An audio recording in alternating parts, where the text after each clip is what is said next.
Broadcasting live from atop the Rocky Mountains, the crossroads of the West. You are listening to the Liberty RoundTable Radio Talk Show.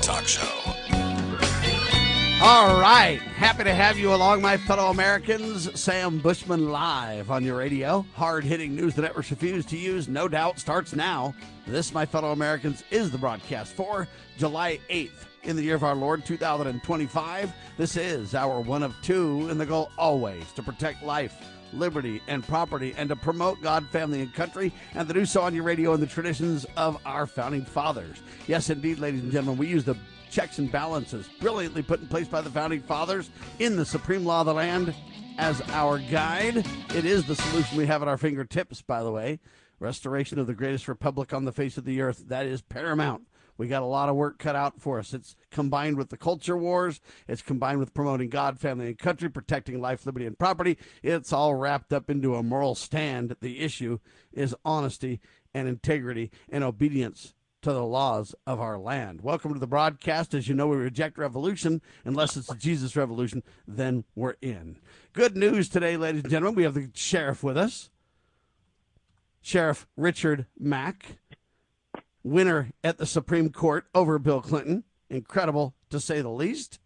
And he currently runs the CSPOA, the Constitutional Sheriffs and Peace Officers Association, CSPOA.org. He encourages citizens to work with their sheriffs to uphold the rule of law, guarantee due process for citizens, and stand against all lawbreakers, including government. Sheriff, welcome back, sir.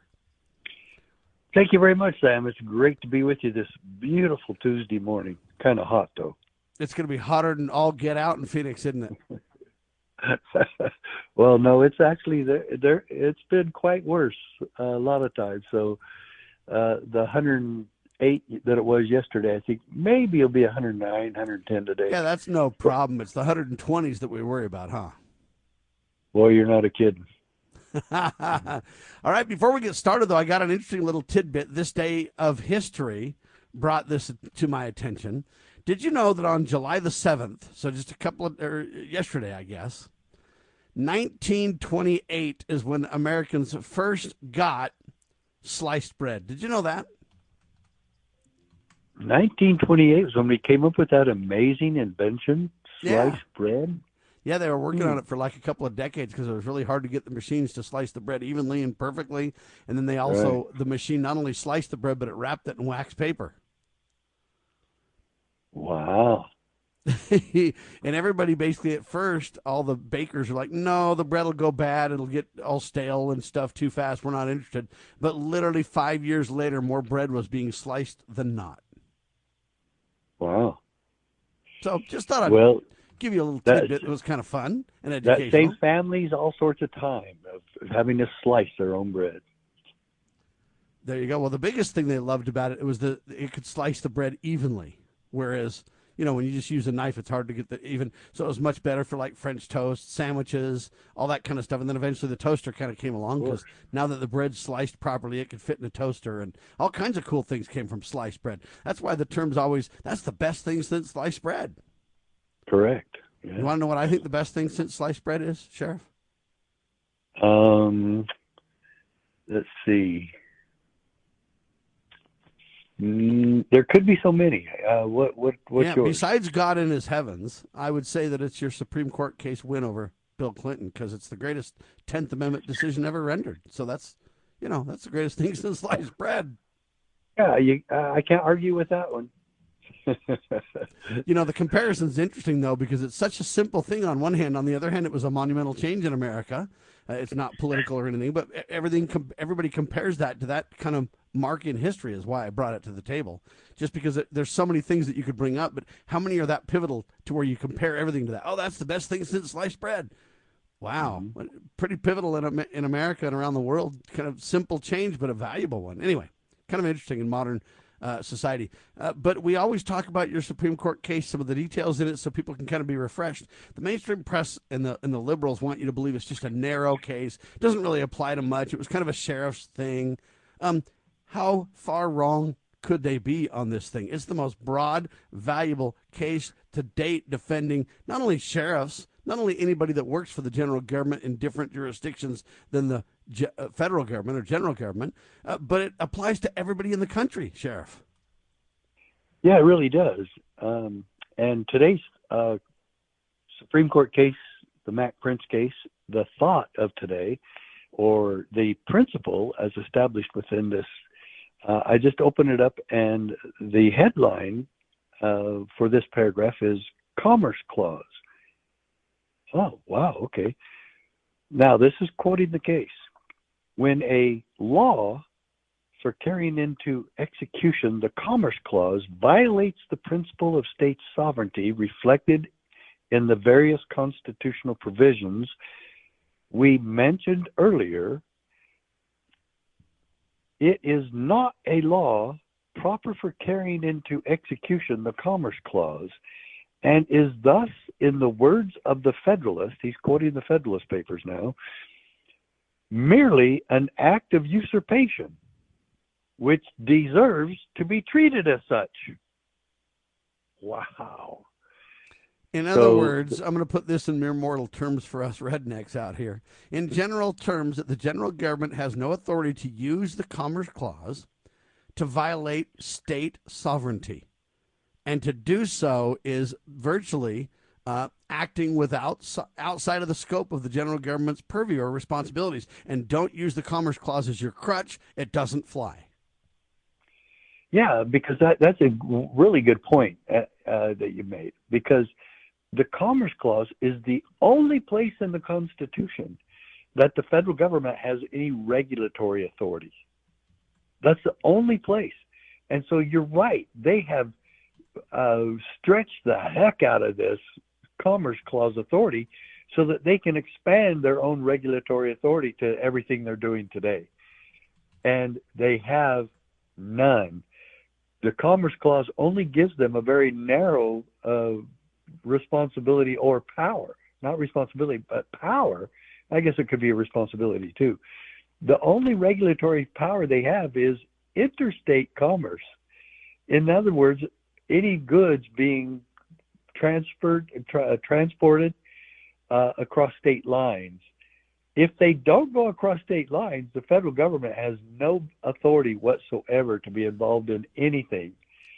And then if you go to the Commerce Clause in the Constitution in more detail, you find that really their goal is to provide a stable, level playing field. In other words, hey, if you're going to send things across state lines, let's make sure that our laws are uniform enough to create free and fair, appropriate, trade of goods and services. In other words, don't make it such a landscape of complications like it would be foreign nations to where we can't trade with each other. Let's make sure that we're the most favored, friendly trade zone on the planet, meaning within the several states, and a level playing field and clear ability to cross borders with economic goods. That was the purpose of the general government being involved there as well, just so people understand. And I don't think they have the authority to get involved in every single item that goes across state lines. The states can handle that amongst themselves. So it has to go much more narrow. It had to do with redress of grievance, or it had to do with a level playing field, or it had to do with honoring contracts and those kind of positions where when there's a state dispute, hey, hold on, the general government can work through that and put the states on equal footing. That was the intent, the level playing field discussions. Correct. So, So anyway, when you drive through another state and they want to check and see what kind of fruit you have, yes. Is that the state doing that, or is that the federal government doing that? I'm not sure. I think it's the state. The only reason I say that is some states do it and some states don't do it, right? Right.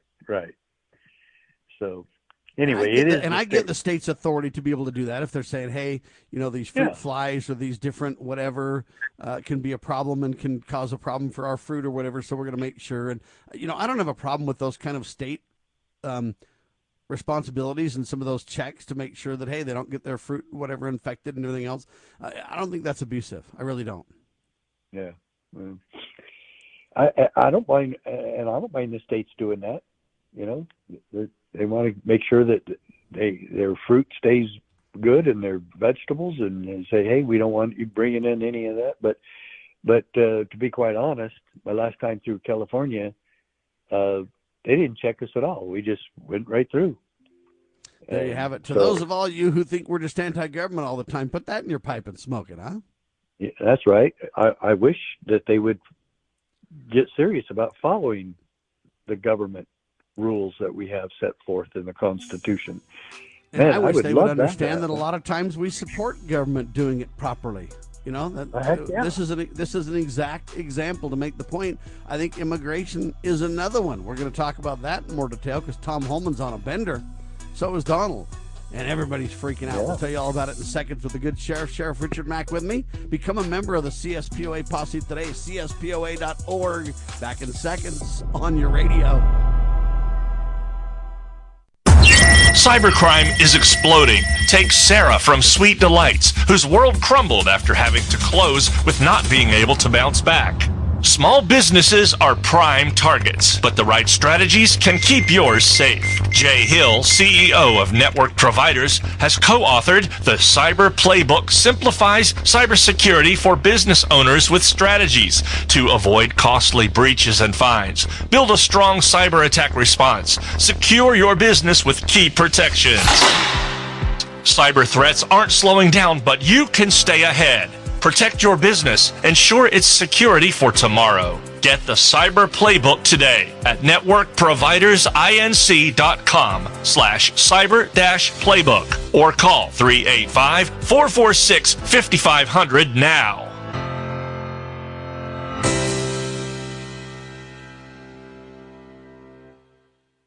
Have you ever had great honey? No, I mean really good, all-natural, raw honey? Well, now you can, thanks to localhoneyman.com. We can ship out our locally made honey all across the U.S. So don't worry, you won't miss out. Plus, Local Honeyman has so many different flavors, like Utah Wildflower, High Desert Delight, Happy Valley, and Blackberry, just to name a few. So purchase your delicious raw honey today at localhoneyman.com. Do you treasure your liberty? Well, at lovingliberty.net, we most certainly do. And we want to help protect your liberty too. Become part of the family. Everyone knows that the core of any society is the family. Therefore, the government should foster and protect the integrity of its family, we the people. Won't you join us as a Loving Liberty sponsor to help us promote the principles in the 5,000-year leap? Let's restore the miracle that changed the world at lovingliberty.net.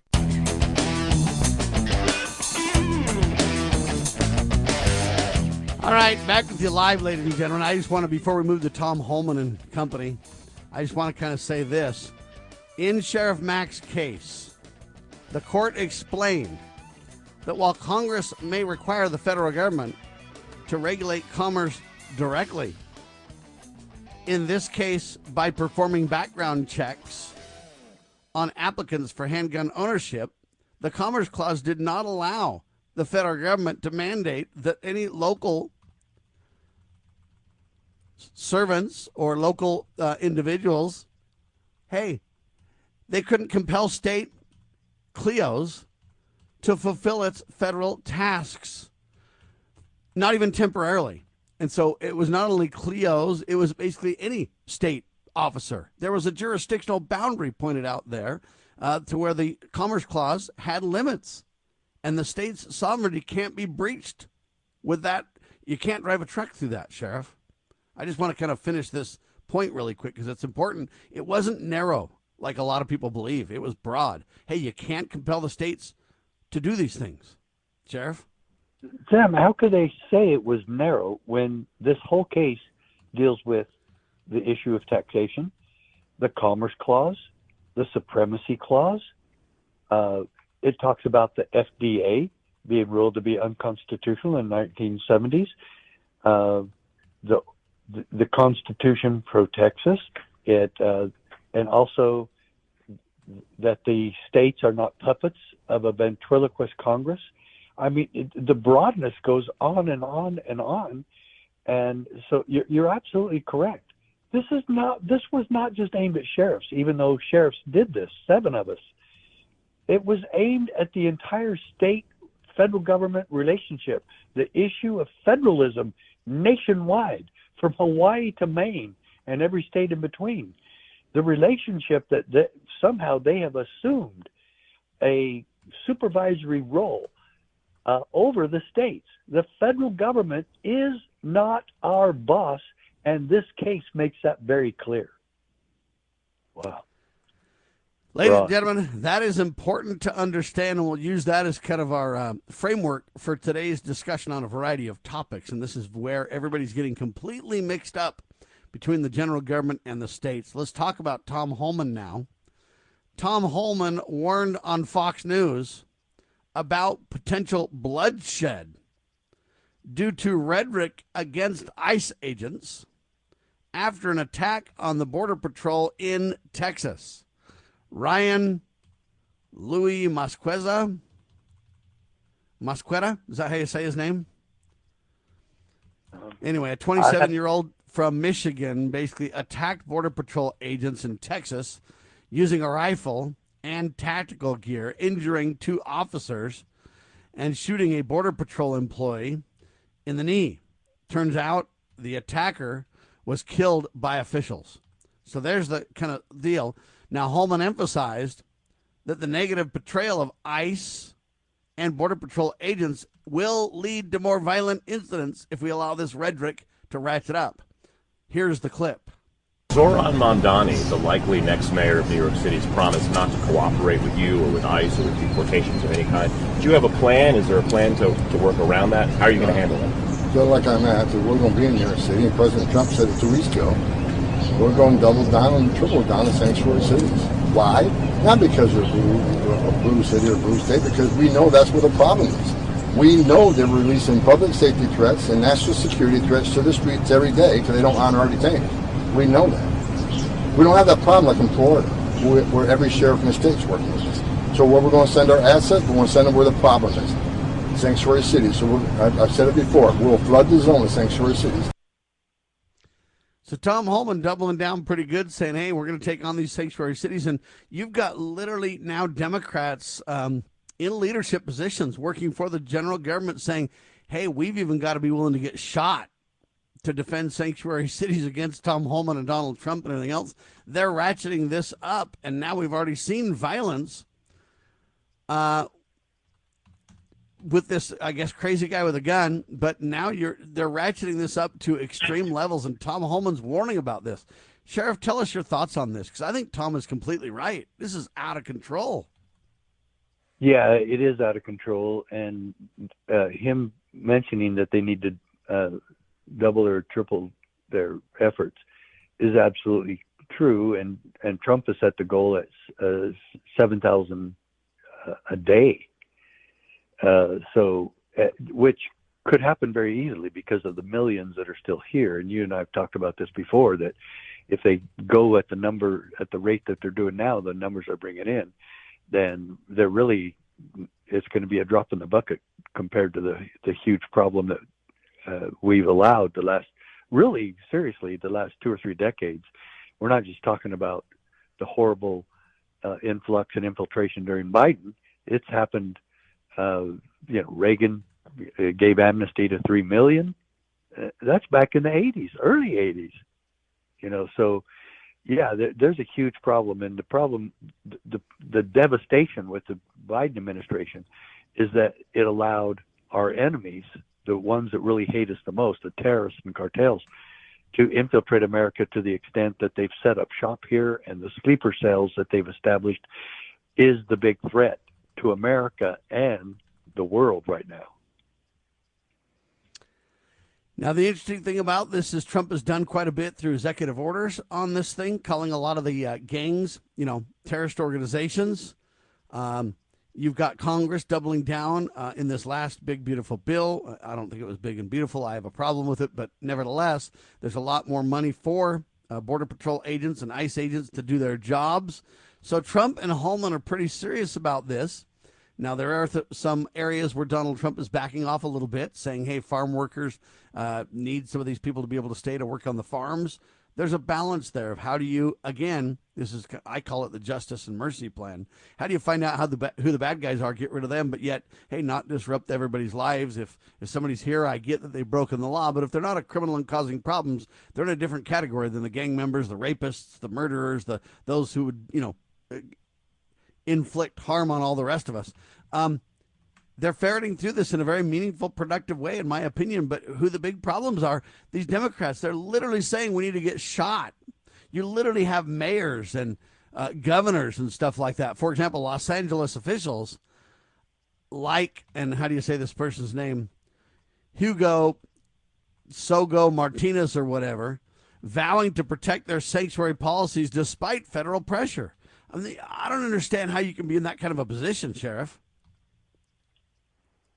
Yeah, I don't know how the Democrats have a meeting and say, okay, what are we going to do to block everything that Trump is doing, whether it helps America or not.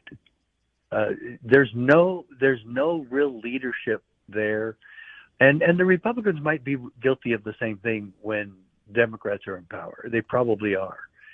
But this has taken the Trump derangement syndrome to the next level. And they're doubling down or tripling down on that to where they ignore how anything that could be done by the Republicans, and especially the Trump administration, could benefit America. And they are ignoring the murders, the rapes, and the child pornography and the child human trafficking. And the 400,000, maybe it's just 350,000, who knows, because they don't know how many of them have been trafficked per the Biden administration allowing that to happen. And they said, we just don't know where 400,000 kids are. And so all of these heinous crimes are being ignored by the Democrats so that they can make Trump look bad, so that it will go well for the Democrats in the midterm election. But at some point, though, and this is where the Founding Fathers warned us about partisan politics, they said the party would destroy the country. And I think they're right on this. And we've got to say the party's over. Listen to this statistic. Homan highlighted in the interview a report by Breitbart, which noted a 500% increase in assaults against officers due to increased raids, particularly in sanctuary cities like Los Angeles.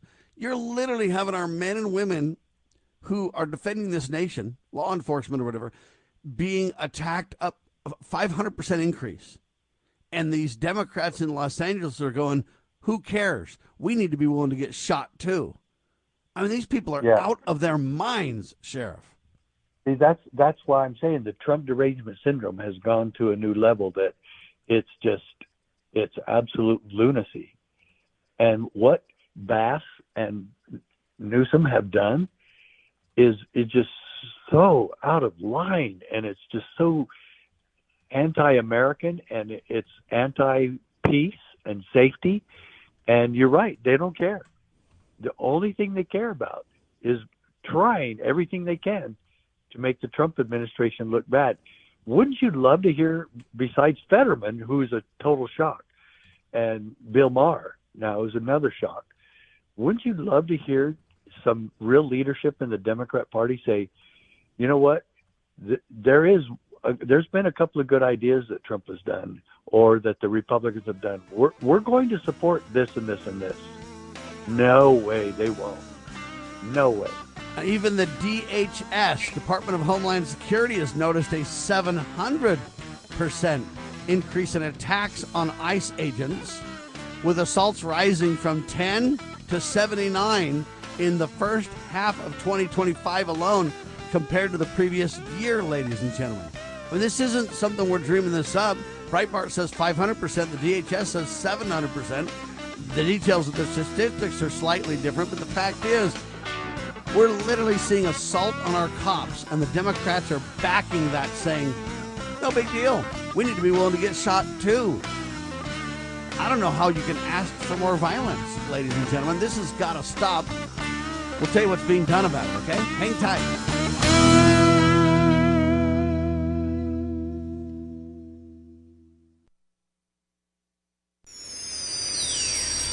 proclaiming liberty across the land.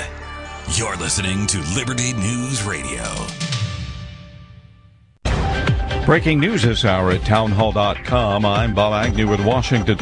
The White House is urging Democrats to tone down their rhetoric against ICE agents. That's after an active shooter armed with tactical gear and a rifle opened fire yesterday at Border Patrol agents as they arrived at the Border Patrol Annex facility in McAllen, Texas. Agents and local police returned fire and killed the gunman. No federal agents were hit, but one McAllen police officer was struck. Law enforcement sources say the officer is in stable condition. Officers believe the attack was a purposeful ambush targeting Border Patrol officials. Homeland Security spokesperson Tricia McLaughlin said in a statement, quote, both Border Patrol agents and local police helped neutralize the shooter. This is an ongoing investigation led by the FBI. More information will be shared as it becomes available. Bernie Bennett reporting. The death toll from catastrophic flooding in Texas over the 4th of July weekend has now surpassed 100, the latest tally, up to 104 lives lost, and the search continues. White House Press Secretary Caroline Leavitt. Everyone here at the White House, including the President of the United States, is praying for the victims' families and friends during this unimaginable time. And President Trump expected to make a visit to the Lone Star State this week. President Trump ramping up his tariff battles with many countries, including some key trading partners. Here's White House correspondent Greg Cluxton. The Trump administration has released letters informing Japan and South Korea that their goods will be taxed at 25% starting on August 1st. In the letters, the president warned that the U.S. will tack on another 25% if they retaliate. That is Greg Cluxton reporting. Senator Tom Cotton says the U.S. will remain vigilant against any resurgent nuclear ambitions by Iran. This is not a Mission Impossible movie. There's not one single thing that the United States had to find or destroy to stop Iran from getting nukes, and there's not one single thing that Iran had to as well. That's why we always refer to a vast nuclear infrastructure. More from townhall.com. 3 years ago, I wrapped up a run of Annie playing Daddy Warbucks with the South Carolina Children's Theater. I was about 50 pounds overweight, tired, sick, fed up with the way I felt. Hi, it's Mike Gallagher. I had to do something. I scheduled my weight loss consultation with PhD Weight Loss and Nutrition. And as they say, the rest is history. Just a few months, I lost over 50 pounds. I took control of my health. 3 years later, I've kept the weight off and I feel better than ever. If you are where I was, do what I did. Call PhD Weight Loss and Nutrition. It'll change your life. It's fast and simple. They won't let you fail. Just give them a call at 855-696-2020 to schedule your weight loss consultation. That's 855-696-2020. 855-696-2020. Here's the best part. First 11 callers who mention the keyword healthy will get 2 free weeks added to their weight loss package. Don't wait. Call today. 855-696-2020. Mention healthy to get 2 free weeks or visit them at myphdweightloss.com. myphdweightloss.com. As you are aware, America is divided over every fault line possible. This is intentionally fostered by those who do not love God, family, or country. We believe a peaceful future as a free people absolutely depends on civility. Clarion Call for Civility is looking for funding and volunteers at every level to make our hopes and efforts a reality. Please donate, sign our pledge, and help us in our sacred cause. Please visit callforcivility.com for more details. Callforcivility.com. Bypass the mainstream narrative with Liberty News Radio at libertynewsradio.com. Engage with charismatic hosts live or on demand. We cover the crucial news focused on God, family, and country. News that other networks simply refuse to use. Think of LNR's hard-hitting news and podcast at your fingertips, anytime, anywhere. Join us at libertynewsradio.com. Empower your day with the truth, because the truth will set you free. libertynewsradio.com. I have a question. Can a nation conceived in liberty carry its head high if it denies protection to the youngest and most vulnerable of its citizens? Can a country founded on God-given rights continue to thrive without understanding that life is a precious gift from our Creator? I believe that great nations and great civilizations spring from a people who have a moral compass. I don't think a civilization can long endure that does not have respect for all human life, born and not yet born. I will be in earnest. I will not equivocate, and I will not excuse. I will not retreat an inch, and I will be heard. One thing I promise you, I will always take a stand for life.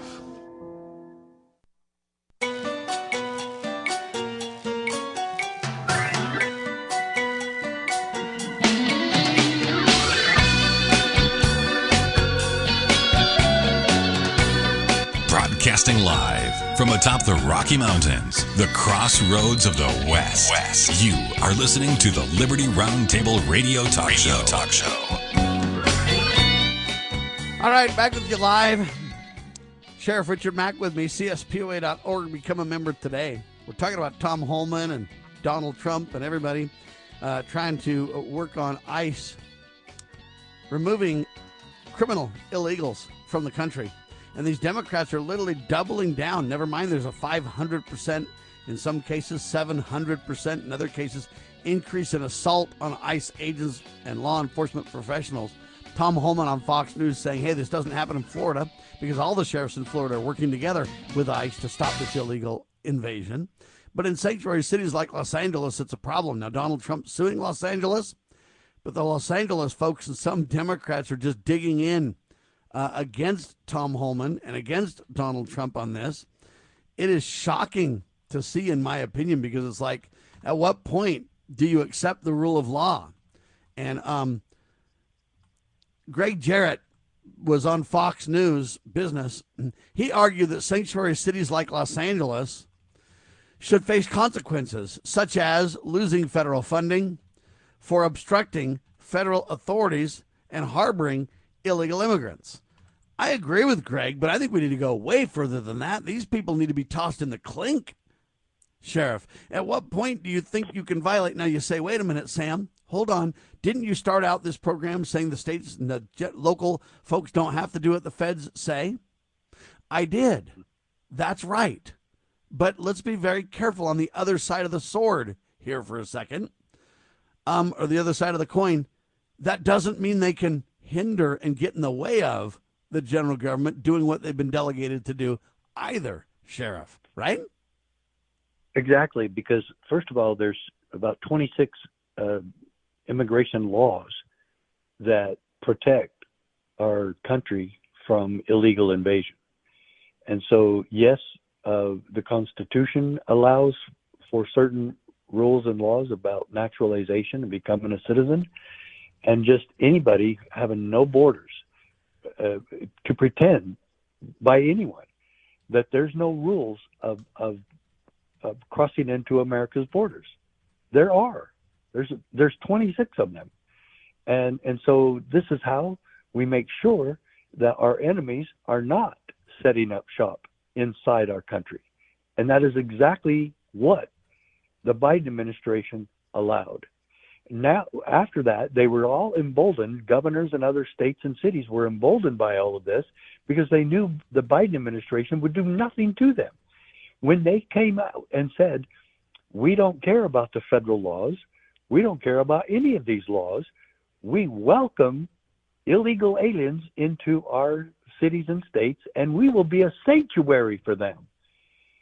When those governors and mayors violate the law in helping illegals and aiding and abetting illegals into their states and cities, that is violating federal law to where they should be criminally prosecuted, criminally investigated, and criminally prosecuted.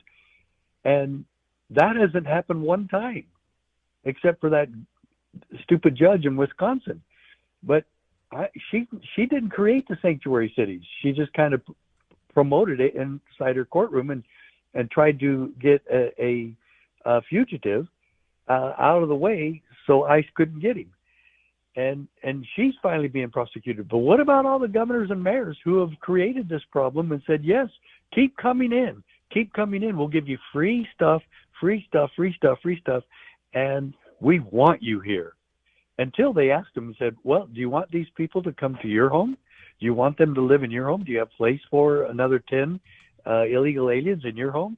Then they kind of changed their tunes. But, yeah, there should be criminal prosecutions.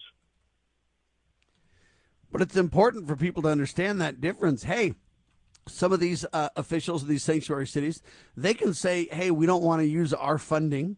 We don't want to use our, people to carry out these laws. They can choose to do that if they want to. What they can't choose to do, though, is stand in the way of a law based on the delegated authority we gave the general government in the Constitution. We gave different delegations to different groups, jurisdictional boundaries. There's dual sovereignty. The states have been given a contract, the state constitution. The general government was given a contract, the general constitution.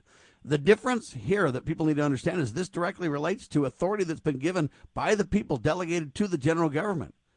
So the states cannot stand in the way or prevent them doing that job. At some point, there's a problem. Who's right, who's wrong, who has authority, who doesn't. So you can't force these state people to do things, but you also they can't stand in the way or they should be arrested. Yeah, I mean, you and I have gone over this before. There are 5 delegated law enforcement authorities to the federal government. One of them is protecting our borders. That's right there in Article 4, Section 4. Shall protect the borders from invasion. And people want to say, well, this isn't an invasion. You look at millions of people coming into your country. What do you call it? Okay, call it an infiltration. Okay, whatever you want to call it. A mass, a mass entry? That's not an invasion? They didn't say it's violent. They just said it's an invasion. You're invading my space. We say that to people all the time. You're getting in my face here. It's a little bit too close. You're invading my space. That's what they're doing. They are invading America's space. Well, and it gets worse because the general government gives money to the states, which they shouldn't be doing in the first place. That's a whole nother topic. Correct. But then they take that money and they fund this illegal invasion. They're literally acting counter to the delegation we, the people, gave the general government, which is, hey, we don't want that happening. The American people clearly don't want it happening. They say, oh, that's a racial thing. No, even immigrants who came here legally don't want it happening. Mexicans and others who want jobs don't want it happening. This is not a racial discussion. This is an illegal discussion. And if we want to change the laws so that things aren't illegal or whatever, we can talk about those things. But in the meantime, there's a lot to uphold, Sheriff. Yeah. And this just shows how much work we've still have to do. And it also shows the magnitude of the crimes committed by the Biden administration. And yet there's nobody being prosecuted for that. Remember when, what's the congressman's name? Cryer or Cromer? And he was saying, we have the evidence from the banks and we're just waiting to subpoena more of the bank records to prove that the Biden family syndicate has enriched themselves off his position as vice president and president. Yeah, well, we're going to get to Biden in just a second because there's all kind of criminal activity that needs to be dealt with there for sure. But on this illegal thing, here's what I want to point out, and this is where I think the Democrats need to stop their belligerent rhetoric that's getting, people killed. It's going to get worse, Tom Homan predicts. If they keep this up, they've got to stop it. Right. But here's what I want to say to the Democrats, to the liberals, to the extreme, to those who want to have sanctuary cities or whatever else. Here's the point. Guys, Donald Trump has already said we're willing to be gentle with farm workers and others who need to stay here for legitimate reasons. So why don't you take that Mercy olive branch and drive a truck through that thing peacefully and say, hey, let's get on the table a discussion about who the bad guys are. Let's unite, set aside partisan politics. Let's unite to stop the bad guys, the criminals, the gang members, the rapists, the murderers, the whatever. And then let's talk about if you're peacefully here, you're a productive member of society. Yeah, you shouldn't have crossed the border. There needs to be a penalty for that. We're not for amnesty. But we can create a justice and a mercy plan. Justice for criminals, mercy for the rest. Now, just because you crossed the line, our border, yeah, you're a criminal because it's against the law. Let's not pretend it's not. However, there's severity. We're going to have the penalty match the crime kind of a discussion. And if you've been here illegally, but you haven't caused any problems and you're just trying to make a living and you're trying to have a good life and there should be a penalty for you crossing the border illegally. You've done something wrong. But at the same time, it doesn't compare to some of these other people that we're trying to get rid of. Hasn't Donald Trump opened the door for those kinds of intelligent, nonpartisan discussions to take place, Sheriff? I think he has. Yeah, absolutely. And again, Sam, somebody in the Republican Party and the Democrat Party has got to be more responsible and call for peace. You call for peace and civility every time you get in front of the microphone. And yet these people never do. Because I think it's the only way forward for the greatest country on the face of the earth. We not only got to take care of our internal affairs, but we got to show an example to the world, sir. And the Democrats refuse to do that. They will not. In fact, they promote the violence towards anything that Trump might be doing, or anyone just like you and me that want to have the Constitution restored to our country. Ladies and gentlemen, my headline says the rule of law. According to the 10th Amendment, the federal government may not compel the states to enact or administer a federal regulatory program. We agree with that. Introducing Managed IT Services from NPI. We offer top-notch data backup and recovery, email spam protection, and network security tailored to your needs and budget. With 20-plus years of experience in the medical field, our HIPAA-certified consultants know what it takes to protect sensitive information. Don't settle for less. Give us a call at 801-706-6980 and experience the difference with Managed IT Services. Remember, your IT support should be fast, efficient, and reliable.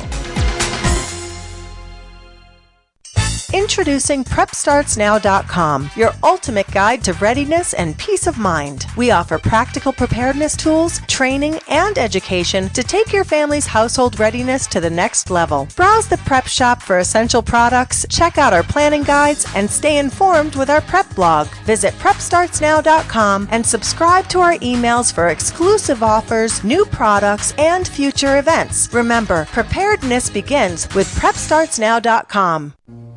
Imagine a school where faith and integrity are at its center, where heritage and responsibility instill character, where educating both hearts and minds brings about academic excellence.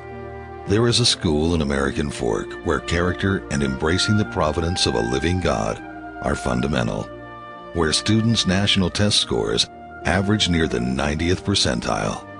Based on LDS principles and a love of country, now in our 39th year, American Heritage School is accepting fall enrollment for kindergarten through high school. What would you do for your child? Give them an education that will prepare them for life. Located east of the Temple in American Fork, American Heritage School is a remarkable and affordable alternative. Visit us, find us online, or in the Yellow Pages. American Heritage School in American Fork.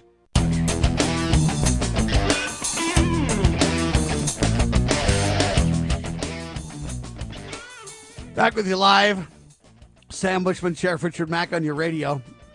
So, new information's come out that I find fascinating. Kevin O'Connor, that's the guy who served as Joe Biden's physician during Joe Biden's presidency, has now asked to postpone his up and coming deposition before Congress, before the House Oversight Committee that was supposed to take place on Wednesday, so tomorrow. O'Connor is to be questioned as part of the committee's probe into both, quote, Biden's mental status and his use of an Autopen signing device, but he requested to bump the testimony to either July 28th or August the 4th. I guess there's a disagreement in regards to the questions that the GOP-led commission can ask him. And so what he's kind of saying is, hey, man, I got doctor privilege. NBC reported. They said they obtained a copy of the letter from O'Connor's lawyer to the Oversight Committee saying, hey, man, we got to really talk about this.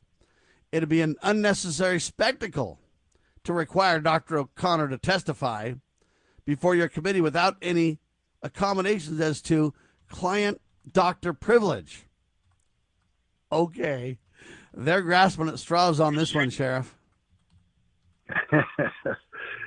Yeah, they are, Sam. But again, the hoopla now is not all the crimes that were committed by all the staff and the cabinet members and high-level government officials appointed by Biden, or his wife or children or other people.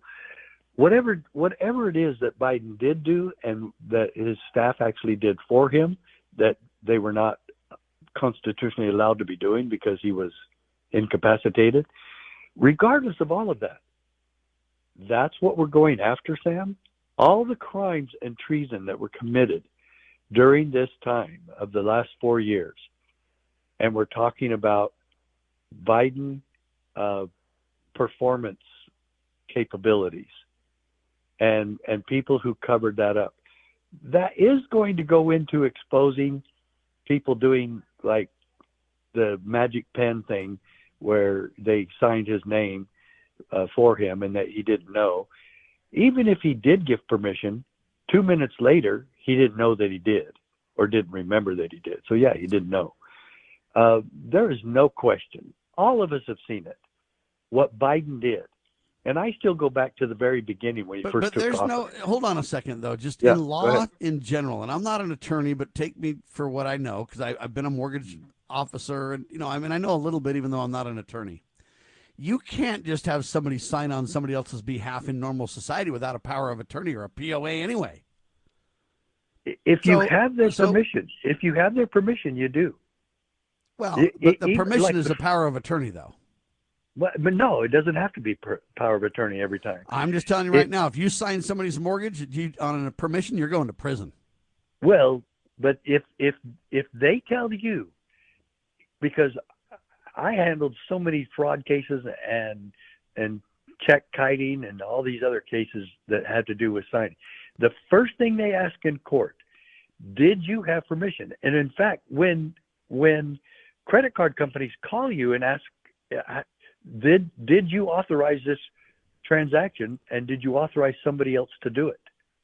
That's the first thing they say in the recording. Yeah. You cannot be found guilty and you don't have a crime if you had the permissions from the other person to sign. It doesn't always have to be a power of attorney. If they gave you verbal or written permission to sign for them, it's not a crime. Is it legally accepted by the mortgage company? Probably not. But that you have to discover it first. Yeah, because there might be something to do with the notary public confirming something as well, and there might be more to it than that. Exactly. I'm just telling you though, the lady that testified saying that she was the one that dealt with that Autopen or whatever, she said she had permission, but then she said, who gave permission? She said she didn't really know because it went through different layers and stuff. Yeah, exactly. Now so, you got a what problem. gives with that? Well, yeah, you got a problem. Oh yeah, just go ahead and do it. Well, who are you? Ex-Biden aide, her name is Neera Tanden, admits under oath to House Oversight Committee that she controlled Joe Biden's Autopen. Okay, so Sam, they proved fraud. They come up with all this stuff and the debate now is hold on. The debate is exactly what I set up on purpose. Is it the standard I said, like mortgages? Is it what you had to say? Is it Joe gave permission? Is it others gave permission on behalf of Joe who had authority? Did she really commit a wrong, or is she off the hook? See? That's the debate. That's the whole discussion. I did that on purpose, not because I'm right or you're right, but because that's what's being debated right now. Well, I get what you're saying, and I don't disagree, but at the same time, the it is question being debated. For her is, hey, I had permission. How do you know you had permission? Well, because the people that told me to sign said so. Well, they didn't have authority to give permission, did they? Well, they would say, yeah, Joe gave us permission. That's why we gave her permission. Well, yeah. So after they go through all that, then are they going to say, well, obviously somebody was committing fraud here. Yeah, but Joe didn't really know. So nobody's really responsible except for Joe did give permission, and we didn't know Joe didn't know. Yeah. See what I mean there? Yeah. And now I don't know what it means, because when you testify in court, this lady can literally say, hey, man, I did what I was supposed to. I thought I had permission or whatever, right? Well, they just need to keep going up the line and find out which one actually. But you know what? They're going up the line so slow that you'll never get to the bottom of it before the Democrats. I know. Take over Well, again. they're not gonna do anything about it, even if they do find something. That's the part I really have trouble with. That's what I have a problem with. And so, what do you think now? If you're going we to literally got the lady that admitted she controlled Joe's Autopen, and nobody's responsible now. Right. And with all the fraud and treason that was committed, that's where it's going to end. Yeah. With I hate to say it, but I think so. Yeah. I think it's going to be this nebulous, well, I had permission, and somebody else says, yeah, but you didn't, whatever. And, what level does it matter? And does it go to the level of we need a notary to sign this, or is it fine with Joe just to write whatever somebody else to write on Joe's behalf, whatever they want, and everybody had permission and nobody didn't. And, well, I mean, Joe said so. I know Joe doesn't remember, but that's okay. I mean, he's the most sharpest attack president we've ever had, they were saying. And, right? Yeah. And so if I was told and I'm down the line that Joe was sharp as a tack and Joe gave permission and I accepted it to the regular channels, you can't blame me for that. And I'm afraid we're going to have this game playing all the way to nothing. And you want the proof? You literally have Pam Bondi and Kash Patel saying, hey, Jeffrey Epstein killed himself and he didn't have a client list, Sheriff. Yeah, I know. Do you believe any of that? No, I've said for a long time that there's no way he killed himself. There's no way that the jail can do what they did. So they released footage, and now they find out there's a minute of missing footage. Just a minute? Wow. Yeah, just a minute. That's all it takes to extract the prisoner. Well, Nixon was 16 minutes. So. There you go. And I look at this, though, and then Kash Patel and those guys say he didn't have a client list either. Now, here's my question. How do you get in touch with all these people, and how do you move people around and invite people on the Lolita Express airplane and to the Epstein Island and have all these parties and without some kind of a contact list, Sheriff? So they never examined his phone? They never examined his phone. That's what we're being what we're being told is they examined it and it's all clean and good. Yeah. Okay, and I'm having a problem with Kash Patel and Pam Bondi. Pam Bondi said she had the list on her desk at one point, and now they're saying all they meant was she had the documents on her desk, and there's no wrongdoing it's fine. Right. No harm, no foul, no leads to follow. We're done. Yep. Nice and easy. And I don't know how they could destroy confidence faster than that, Sheriff. And Marilyn Monroe killed herself. Yeah, of course. Yeah. And JFK. Vince Foster killed himself. And now they're even saying that the JFK thing, listen to this carefully, turns out they're admitting now that, hey, the CIA lied. Did you hear this one? The CIA lied and got caught now. CIA quietly admits that it has lied to the public about Lee Harvey Oswald for decades. Jack Davis, WesternJournal.com.